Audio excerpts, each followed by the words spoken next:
fala em família, não tem como não falar em relacionamento, porque ainda que o relacionamento seja ruim na família, é um relacionamento, certo? Ainda que o relacionamento não seja satisfatório, ainda que seja um relacionamento de brigas, de qualquer forma que acontecer dentro da família, é um relacionamento. A gente se relaciona o tempo inteiro na vida, querendo ou não. Quando a gente diz que a gente não se relaciona com determinada pessoa, isso já é uma forma de relacionamento. Então, o relacionamento ele é inerente a todo ser humano. O ser humano precisa se relacionar. Ainda que algumas pessoas, com alguns problemas, precisem se relacionar de forma negativa, de forma ruim, precisem ter seus relacionamentos conflituosos. E o texto que eu vou usar, o texto que Deus colocou no meu coração, ele é um texto que fala sobre o relacionamento de Deus com a gente. Ele é um texto, na verdade, para mim, ele é o texto central da Bíblia. É um texto que mostra de forma muito linda a forma como Deus se relaciona com a gente e a forma como nós devemos nos relacionar na nossa família, porque a forma como Deus se relaciona com a gente é um exemplo. A gente deve viver isso espiritualmente e reproduzir isso fisicamente. A gente deve reproduzir isso na nossa família, no nosso convívio, a gente precisa. Então, esse texto é um texto que fala sobre relacionamento, ele não fala exatamente de família, mas ele fala exatamente do centro da família, que é Deus, que é Jesus Cristo. No Jardim do Éden, quando Adão e Eva estavam lá, quando Deus colocou, e a gente sabe que família é a ideia de Deus, senão ele não teria feito Adão e Eva como casal e colocado no jardim. Quando ele colocou Adão e Eva no jardim, e Adão e Eva pecaram, eles fugiram, eles se esconderam do relacionamento com Deus. Eles escolheram se esconder do relacionamento com Deus. E isso foi porque simplesmente Satanás usou um plano perfeito de Deus, que era a família, para frustrar os planos do próprio Deus. Mas a gente sabe que os planos de Deus, eles não podem ser frustrados. Amém? Os planos de Deus para as nossas vidas não podem ser frustrados. Assim também como eles não podem ser forjados por nós, eles não podem ser pensados por nós, porque são de Deus. E são muito maiores e muito superiores a nós. Mas naquele momento em que Adão e Eva pecaram, eles se esconderam do propósito de Deus para a família, do propósito de Deus para o ser humano, que é o relacionamento. Queria que você abrisse a sua Bíblia em João 3,16. Todo mundo conhece esse texto, né? Acho que é o texto mais conhecido da Bíblia, mas eu queria que você abrisse assim mesmo. Mesmo que você saiba de cor, eu quero te convidar a abrir a Bíblia neste texto. João 3,16. O interessante, quando vocês abrem aí, deixa eu falar aqui, é que esse texto, ele mostra que há pelo menos 4 pilares que sustentam o relacionamento de Deus conosco. Aliás, que sustentam o nosso relacionamento com Deus. E como nós somos parte da família, como nós, e a partir de nós existe a família, a gente pode dizer, sem medo de errar, que esses pilares, essas colunas, são aquelas que sustentam também o relacionamento da família com Deus. E é muito importante a gente pensar nisso e a gente buscar isso. Porque se a gente não se relaciona com Deus, a gente deixa de cumprir o propósito de Deus para as nossas vidas. O propósito de Deus para nós é o relacionamento com Ele. João 3,16 eu vou ler uma vez e depois a gente lê juntos. Porque Deus amou o mundo de tal maneira que deu o seu Filho unigênito, para que todo aquele que nele crê não pereça, mas tenha a vida eterna. Vamos ler? Porque Deus amou o mundo de tal maneira que deu o seu Filho unigênito, para que todo aquele que nele crê não pereça, mas tenha a vida eterna. A primeira coluna que esse texto fala, o primeiro pilar. O que é um pilar? O que é uma coluna? É aquilo que sustenta uma casa, né? Tem alguns construtores civis aqui, né? Algumas pessoas que trabalham como pedreiro, eles sabem disso.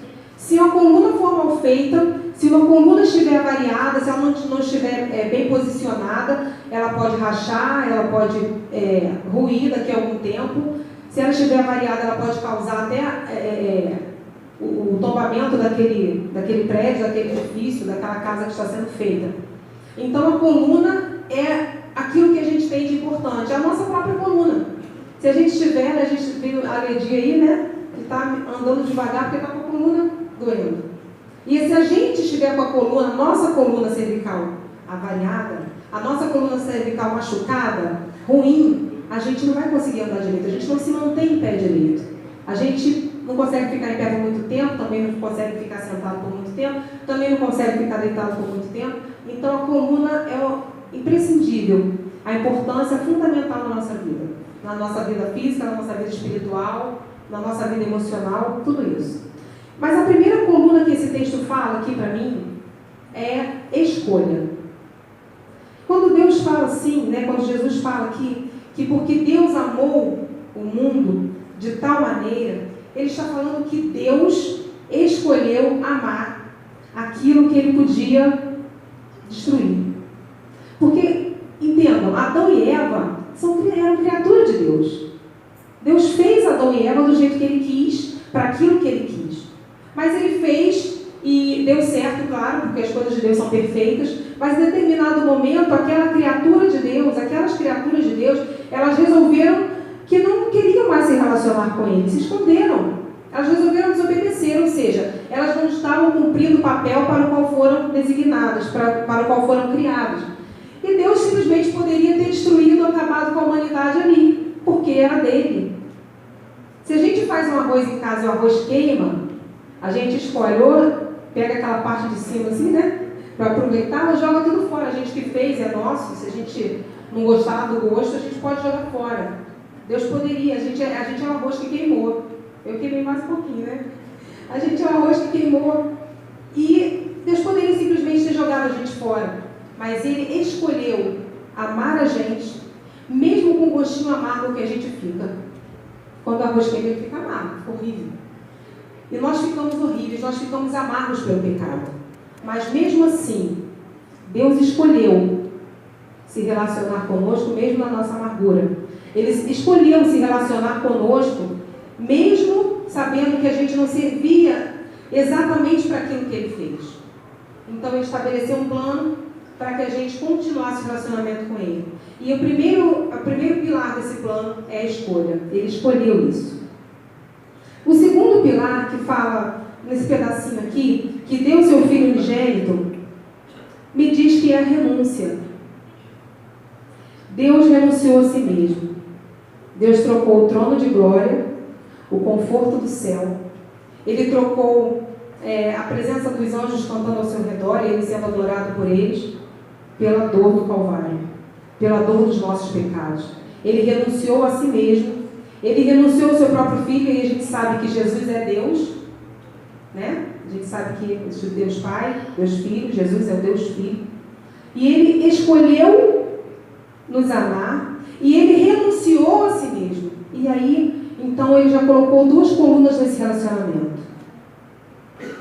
Ele renunciou a fazer aquilo que Ele tinha direito de fazer para nos dar uma chance. A nós que não temos direito de nada. Porque afinal nós ficamos amargos, né? Mas interessante quando a gente pensa sobre isso é que a gente pode entender que com essa atitude de Deus, com essa renúncia de Deus a si mesmo, que Ele estabeleceu a nós como prioridade dEle. E então Deus voltou toda a sua mente, todo o seu pensamento, todo o seu querer, Ele voltou tudo isso para nós. Para pensar em algo que nos unisse novamente a Ele, para pensar em algo que nos tirasse do esconderijo em que nós nos colocamos aí, quando, na pessoa de Adão e Eva, quando eles se esconderam, que eles pecaram e Deus foi falar com eles, no final do dia foi procurá-los e eles estavam escondidos. Eles se esconderam de Deus. E muitas vezes nós nos escondemos de Deus no nosso relacionamento com Ele. Mas Deus, Ele renunciou a tudo isso, renunciou a essa... Ele poderia ter mágoa da gente, Ele poderia ter qualquer coisa, mas Ele é Deus. E Ele renunciou a tudo isso para que a gente tivesse um relacionamento novamente com Ele. E aí naquele pedacinho que diz assim: para todo aquele que nele crê, não pereça. Eu entendo aí que Deus colocou uma terceira coluna. E ela se chama resgate. A gente poderia ter morrido simplesmente. O ser humano é um ser finito. O ser humano, nossa carne, é finita.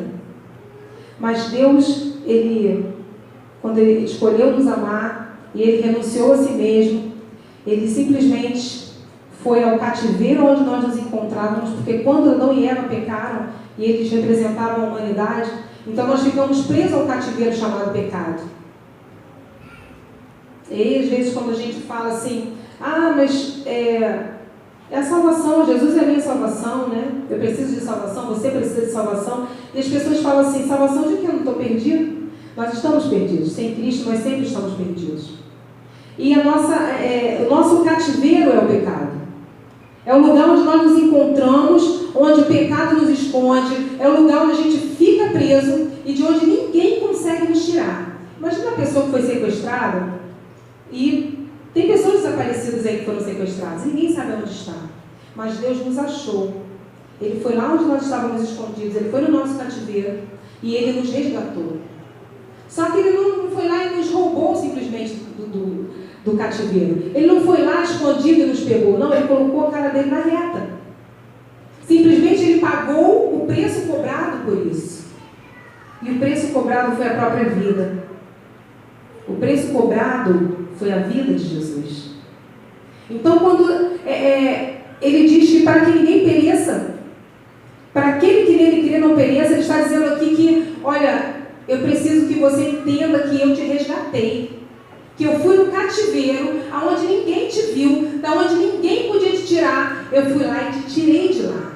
E eu te tirei pagando um preço muito alto. E o valor é a vida. E, na verdade, foi a própria vida. E Ele fez isso se colocando como cativo no nosso lugar. Ele trocou de lugar com a gente. Porque nós ficaríamos no cativeiro e morreríamos lá. Essa é a nossa sentença. Mas Ele foi lá e Ele pagou com a própria vida. Ele se colocou no nosso lugar e Ele falou, olha, morte, olha, eu estou aqui porque eu quero fazer tudo o que você queria fazer com ela, você pode fazer comigo. Eu estou me colocando no lugar da Kelly. Eu estou me colocando no lugar do Marlon. Eu estou me colocando no lugar do José, da Maria, do João. E então a nossa vida foi restituída. A gente recebeu de volta aquilo que a gente havia perdido lá quando nós pecamos. E aí, no último pedacinho que diz assim, mas tenha a vida eterna, Ele colocou a última coluna do relacionamento com Ele, que se chama abundância. No plano de relacionamento com Deus, há abundância de vida. A vida eterna. João 10,10 diz que o ladrão não veio a matar, senão a matar, roubar e destruir. E o ladrão aí é o próprio Satanás. O ladrão aí está falando de roubar a sua vida, a sua salvação, a sua vida em Cristo. Mas aí ele diz lá, e o próprio Jesus é quem fala que eu vim para que tenhas vida, e vida em abundância. E vida em abundância não significa você viver 100 anos e 200 anos, não. Vida em abundância significa pelo menos duas coisas. Uma é qualidade de vida. E a outra é vida eterna. E aí eu gosto de pensar em vida eterna, porque antes eu entendia a vida eterna. Depois que eu morresse, quando eu morrer, né, quando a minha carne morrer, então eu vou ter uma vida eterna com Cristo. Mas a vida eterna começa aqui. A minha vida eterna começou no momento que eu aceitei Jesus como meu Salvador. No momento que eu aceitei que Jesus me tirasse do cativeiro. A vida eterna, porque se for depois da morte, é morte eterna. Mas a gente recebeu a vida eterna. A gente já é eterno. A nossa eternidade, a nossa vida eterna, ela começa a contar no momento em que nós aceitamos a Jesus. Porque até então, nós estamos fadados à morte eterna. Então, Deus estabeleceu aí, com as suas atitudes, essas 4 colunas de relacionamento com Ele. Escolha, vocês lembram das outras? Renúncia, resgate, abundância. Ainda bem que tem 2 pessoas que estão prestando atenção, viu? Eu sei que a gente não grava assim, estou brincando. Mas esses foram os pilares, foram as colunas que Deus estabeleceu como relacionamento. E relacionamento é o plano de Deus para a família. Porque se é o plano de Deus para mim, e eu não existo sem a família, então é o plano de Deus para a família. Não há ninguém aqui que existe sem família. Talvez você não esteja casado, não tenha filhos, mas você é pai, você é filho, você é irmão, mesmo que você seja filho único, você tem um tio, Você teve alguém, alguém te criou, você foi gerado de alguém. Até Jesus foi gerado de uma mulher. Você foi gerado de alguém. Então você tem uma família. E aquilo que Deus quer para mim, e aí Ele ensinou muito bem como faz isso, porque a forma de relacionamento da gente com Ele começou nele enquanto Jesus Cristo, na forma como Jesus fez. Então, se Ele tem isso para mim, se Ele ensinou isso para mim, eu preciso simplesmente viver isso na minha família. E aí a gente para pensar sobre a importância disso e começa a analisar, e a gente vai entender por que a família tem sido tão atacada ultimamente. Por que querem mudar o conceito de família? Por que será? Por que será que não querem mais colocar na certidão de nascimento quem é pai e quem é mãe? Por que será que tanto tem se falado que, casar para quê? É só um papel. Por que tem se falado em tantos lugares e tantas pessoas têm falado que a família é uma instituição falida, enquanto a família, na verdade, é o que ainda mantém a sociedade de pé? Por que tantas pessoas têm estado doentes porque as famílias estão doentes? Satanás não desistiu dos seus planos. O plano dele, primeiro, era destruir a família. Destruir o ser humano através da família, porque a família é o lugar onde o ser humano se alimenta, é o lugar onde o ser humano cresce, é o lugar onde o ser humano se desenvolve. E deve ser o lugar onde o ser humano se encontra com Deus. Quando a gente chama aqui na igreja os outros irmãos, né? Eu falo, irmão fulano, irmão ciclano. Isso não é um jargão. Isso é porque a gente precisa viver aqui como família. Mas o que é viver como família? Viver como família é ter esse relacionamento baseado nos padrões de Deus. Viver como família não é viver como eu quero e tratar um de uma maneira e o outro de outra. Viver como família é viver da forma que Deus estabeleceu, porque nós somos criaturas de Deus. E a criatura, ela deve ser aquilo que o seu Senhor, o que o seu Criador determinou. Deus mostrou muito bem como se faz isso. Ele doou o seu próprio filho. Ele deu a sua própria vida, porque Jesus é Deus. Escolha, renúncia, resgate, abundância são as colunas de Deus. Aquilo que Deus pensou para nós. Mas em quais colunas, em quais pilares você tem construído ou você tem sustentado a sua família e a sua vida? Quais são as escolhas que você tem feito? Pensando em família, os filhos têm escolhido os pais têm escolhido os filhos, os esposos têm escolhido as esposas têm escolhido os esposos. Quais são as escolhas que você tem feito na tua vida? Você tem escolhido o seu pai maior e primeiro, que é Deus? Porque Deus, como pai, Ele tem escolhido você, desde lá de trás. Mas você, as suas escolhas, quais têm sido as escolhas da sua vida? Como anda essa coluna na sua vida? Que renúncias você tem feito? Ou talvez, para entender melhor, que prioridades você tem estabelecido na sua vida? O tempo inteiro, todo dia a gente tem que renunciar a alguma coisa. Às vezes a gente precisa renunciar a mágoas, a gente precisa renunciar ao orgulho, a gente precisa renunciar à raiva, a gente precisa renunciar o desejo de permanecer fora da presença de Deus. Que renúncias você tem feito?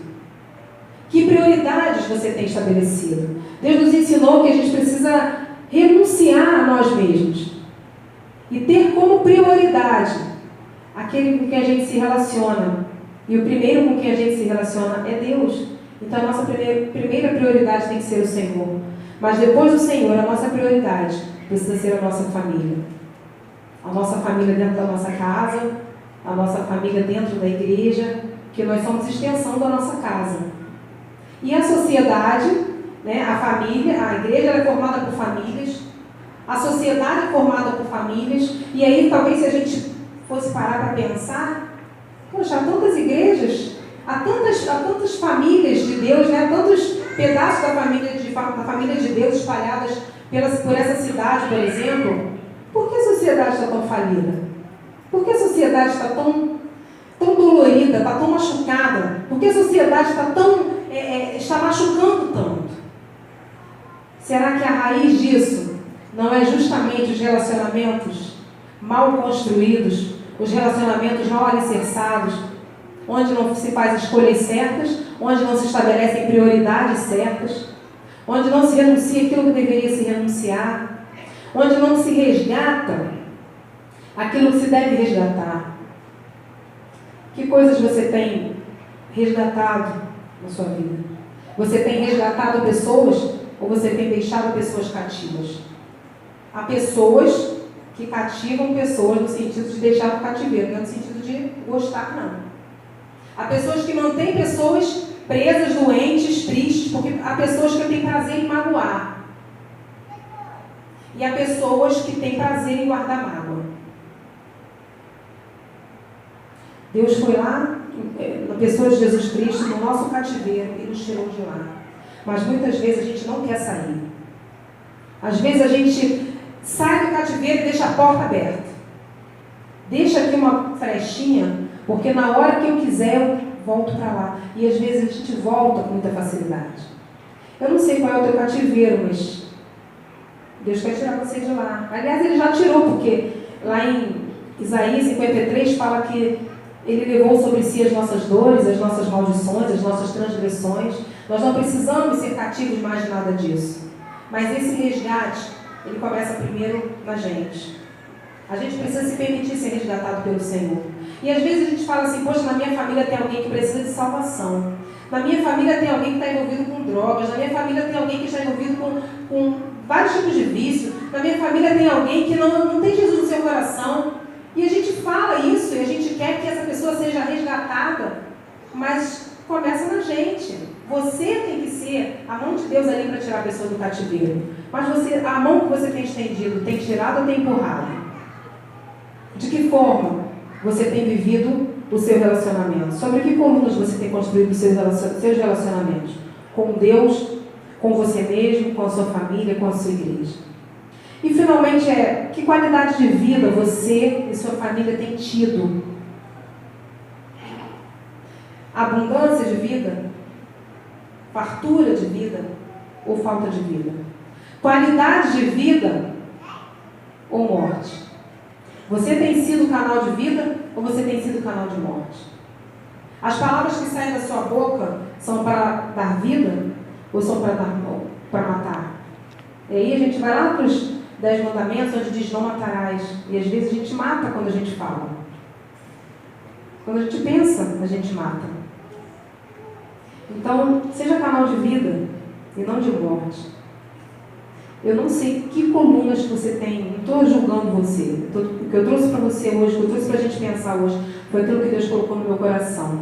Eu nunca havia pensado em João 3,16 dessa forma. Porque a gente sempre usa para falar de Jesus, para evangelizar. Mas Deus tocou isso no meu coração. E eu entendi que relacionamento, e quando a gente fala de relacionamento com Deus, a gente fala diretamente de Jesus. Porque Ele é a imagem e Ele é a ponte do nosso relacionamento com Deus. Não existe outro meio de nos relacionarmos com Deus. É só através de Jesus. O próprio Jesus fala, eu sou o caminho, a verdade e a vida, e ninguém vem ao Pai se não for por mim. Mas, de que forma a gente tem prezado por esse relacionamento? E, às vezes, a gente tem um relacionamento ruim na família, mas a gente deixa de analisar como está o nosso relacionamento com Deus.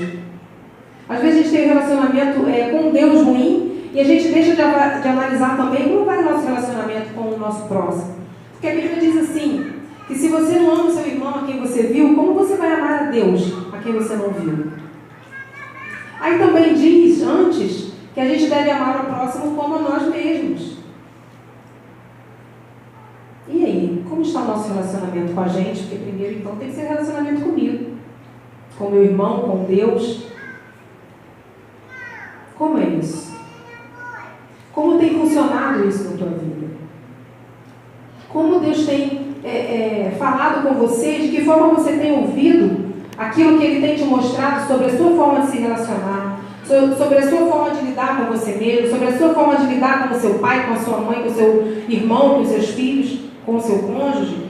De que forma você tem lidado com os seus irmãos da igreja? E aí a gente lembra de um texto, eu lembro de um texto que diz que, eu não sei onde está, mas ele diz que cada um considere os outros superiores a si mesmo.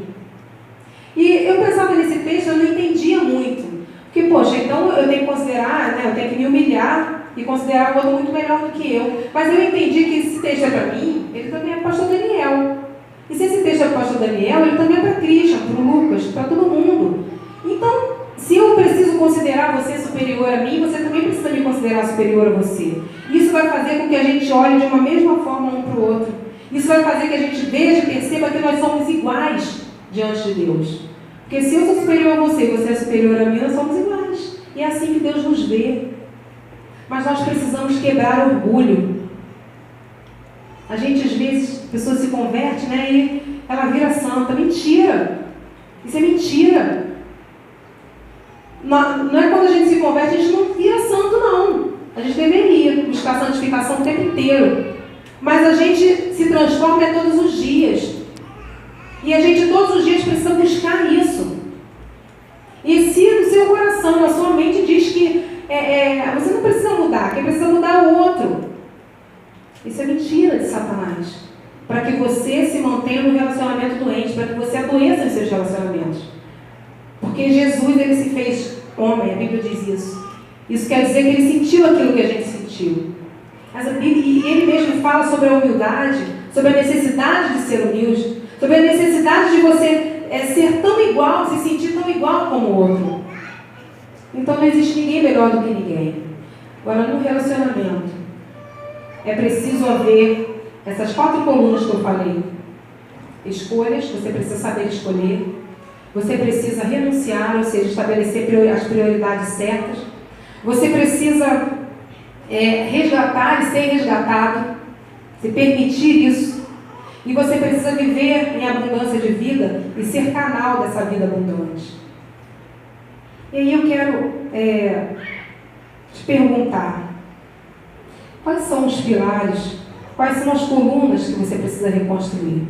De repente você escolhe muito bem, de repente você estabelece as prioridades certas, mas você ainda não se permitiu ser resgatado totalmente pelo Senhor. Você ainda tem coisas na sua vida que ainda tem cativeiros na sua vida, ainda pequenos cativeiros, pequenas coisas que te prendem, que te impedem de chegar perto de Deus, pequenas coisas que te impedem de viver essa vida em abundância. Talvez você não tenha se permitido ainda se abrir para Deus de tal forma que essa vida que Ele tem invada a sua vida e você viva a plenitude que Ele tem para você. Talvez a salvação da sua família é o que você busca, mas o relacionamento da sua família com Deus começa em você. Mude você e você vai mudar tudo à sua volta. A mudança ela acontece de dentro para fora. É como uma gestação. O nascimento acontece de dentro para fora. Você tem que nutrir aquele feto, você tem que gerar aquele feto, cuidar dele. E a mesma coisa são os relacionamentos. Eles precisam nascer em nós, fazer parte de nós, a gente precisa querê-los, precisa aprender a cuidar deles. Queria que você fechasse os seus olhos nesse momento.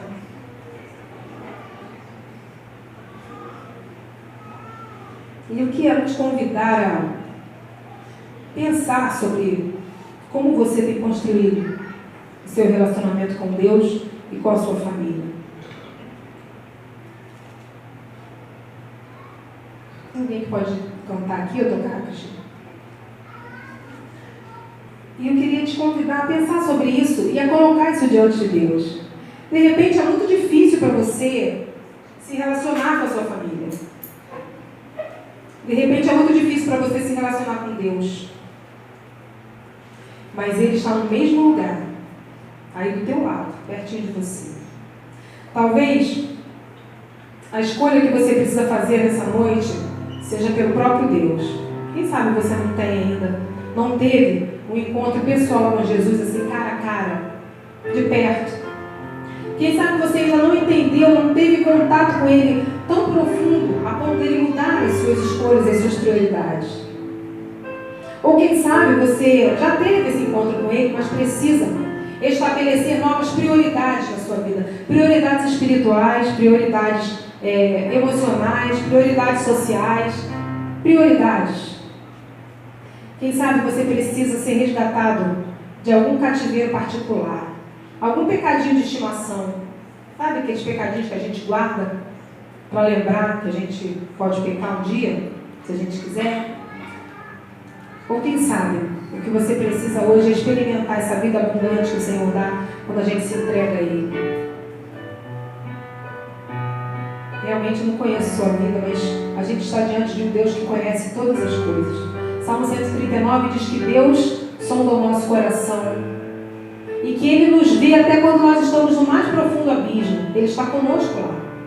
Salmo 139 também diz que Deus conta os nossos dias. Isso quer dizer que Ele sabe absolutamente tudo da nossa vida, do dia que a gente foi gerado, muito antes disso, até o dia que a gente vai morrer. Deus nunca faz nada à toa. Eu sempre digo isso aqui, que Deus não dá ponto sem nó. Se Ele trouxe você aqui hoje, Ele tem um motivo. Eu acho que tem. E você sabe que tem. Então eu quero primeiro te fazer um convite. Eu não sei se há alguém aqui que ainda não teve uma experiência pessoal com Jesus, mas a oportunidade é essa. Queria que a igreja se colocasse de pé. De repente, você entendeu hoje que você precisa estabelecer esse relacionamento com Deus e ter um relacionamento forte com Ele, de forma que a sua vida não caia, que a sua vida não desmorone por qualquer coisa. Quem sabe você quer hoje entregar a sua vida para Jesus e falar assim: eu quero viver esse relacionamento, eu quero experimentar isso que eu não experimentei antes. E eu queria que se você pensa assim, se Deus tocou no seu coração, se o Espírito Santo de Deus falou no seu coração que Ele precisa de você, que você precisa viver uma vida com Ele, uma nova vida com Ele, eu gostaria que você levantasse a sua mão. Hoje é noite de salvação, porque Deus está aqui, e onde Ele está, a salvação. Onde Deus está, a liberdade, a libertação. Alguém que gostaria de, nessa noite, começar uma nova vida, primeiro com Cristo, levanta sua mão. E aí eu queria fazer então um outro convite. Se você está aqui, você quer aceitar Jesus, você pode levantar sua mão a qualquer momento, ou pode vir aqui à frente. Mas nesse momento eu vou fazer um outro convite. Talvez você tenha entendido que há coisas na sua vida, no seu coração, que precisam ser trabalhadas. Que há novas escolhas que você precisa fazer. Que há prioridades que você precisa estabelecer na sua vida, que você não tem feito as escolhas certas, nem estabelecido as prioridades certas. Talvez você tenha entendido que você precisa ser resgatado de algum cativeiro particular, de algo que te prende ainda longe de Deus, de algo que te segura longe de Deus. Eu não vou te perguntar o que é, porque Deus sabe o que é, isso é entre você e Ele. Talvez você tenha entendido que você precisa viver de forma plena, abundantemente diante do Senhor. E se esse é o seu desejo, se Deus tocou no seu coração, se o Espírito Santo de Deus falou um pouquinho que seja no seu coração, vem aqui à frente. Quando a gente vem à frente, a gente está tomando uma posição no mundo espiritual, a gente está tomando uma postura diante de Deus. Não é o vir aqui na frente que vai mudar a nossa vida. É o que a gente vai fazer quando a gente sair daqui. É isso que vai mudar a nossa vida. E o melhor lugar para a gente estar realmente é o altar do Senhor, porque no altar de Deus há libertação, no altar de Deus há cura, no altar de Deus há liberdade, no altar de Deus há relacionamento com Ele. E se é isso que você precisa, se é isso que você busca, estou te convidando a vir aqui. Há mais alguém que gostaria de dizer para o Senhor: Senhor, há algo na minha vida que eu preciso transformar, e eu quero que seja a partir de hoje. Sinceramente, eu duvido muito que nessa multidão que esteja aqui, o Espírito Santo de Deus tenha tocado apenas na vida de 2 pessoas. Porque Deus não traz a gente em lugar nenhum para ser plateia. Deus não traz a gente em lugar nenhum para ser espectador. Deus não precisa de plateia. Eu não preciso de plateia. Deus não precisa de espectador. Ele precisa de servo. Ele precisa de discípulo. Se você vem à igreja para ser um mero espectador e para ser plateia, você não está vindo com o coração certo. Você não está vindo com o coração cheio daquilo que você precisa vir. Deus te quer aqui como servo, como discípulo, como filho. Chega de viver como criatura de Deus, que simplesmente vive da própria vontade, é autossuficiente. Eu sou autossuficiente. Eu posso dizer como eu quero viver, eu posso viver da forma que eu bem entender. Você não foi criado para viver da forma que você vai entender. Você até tem direito disso. É o livre-arbítrio. Mas a gente sabe que as nossas escolhas definem a nossa vida. E se a sua escolha é por você mesmo, então você está dizendo que você quer viver uma vida servindo a você mesmo. Agora, se a sua escolha é pelo Senhor, então você está dizendo para Ele que você quer viver uma vida servindo a Ele. E é isso que Ele deseja. Tem mais uma chance ainda. Talvez ainda haja alguém que gostaria de vir aqui dizer isso para o Senhor. Eu não estou apelando. A palavra é de Deus, não é minha. Eu estou apenas fazendo o apelo. Eu estou apenas falando aquilo que o Senhor colocou no meu coração. Mas talvez, como eu falei antes, você precise aceitar a Jesus no seu coração. Você precisa dizer: Senhor, eu quero viver como filho teu. Até hoje eu não experimentei o que é viver na tua presença. Até hoje eu não experimentei o que é ser salvo, e que esse monte de gente crente diz que é vida eterna. Talvez você ainda esteja nesse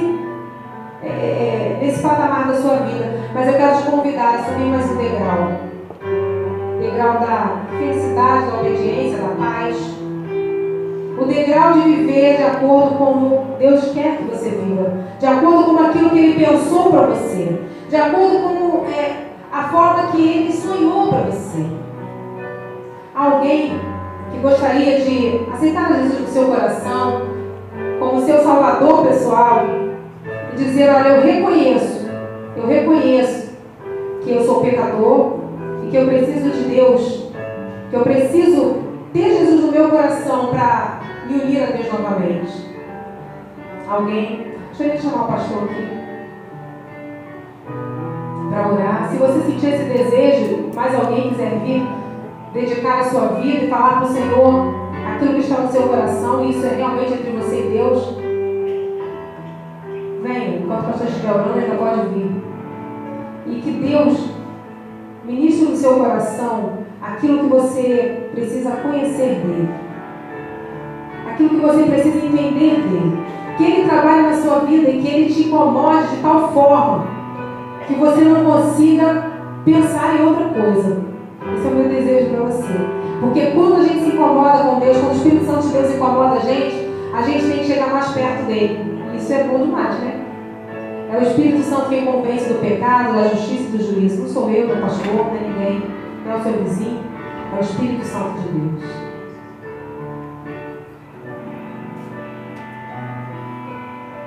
Senhor, nosso Deus e Pai, louvado, exaltado, engrandecido seja o nome do Senhor por tudo que temos visto, temos ouvido e temos participado aqui nessa noite. Obrigado, ó Pai, porque nós fomos desafiados hoje a ver os pilares que sustentam nossa vida, nossa família, nossa carreira cristã. Ó Deus, e podemos também refletir nessa noite a respeito das escolhas que temos feito. Que o Senhor guarde a tua filha, a irmã Kelly, junto com a sua família. E que a tua palavra seja guardada no nosso coração. Eu sei, ó Pai, que muitos outros viriam aqui à frente. Mas, ó Pai, tomaram uma decisão mesmo sem se manifestar publicamente de mudar para melhor a sua trajetória, mudar para melhor a escolha dos alicerces, dos pilares que sustentam as suas vidas. Sejam os que vieram aqui à frente, sejam os que desejaram vir, mas que mesmo não vir, tomam uma decisão, que o Senhor nos sustente em cada uma dessas decisões. Não deixe, Pai, que seja apenas um momento público, seja apenas um atendimento ao seu emocional, mas que seja real.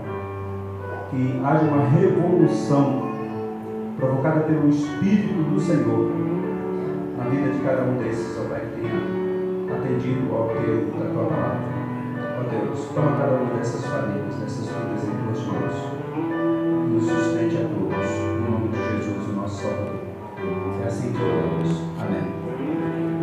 Podem voltar aos seus lugares, podem se assentar, pela graça, pela misericórdia.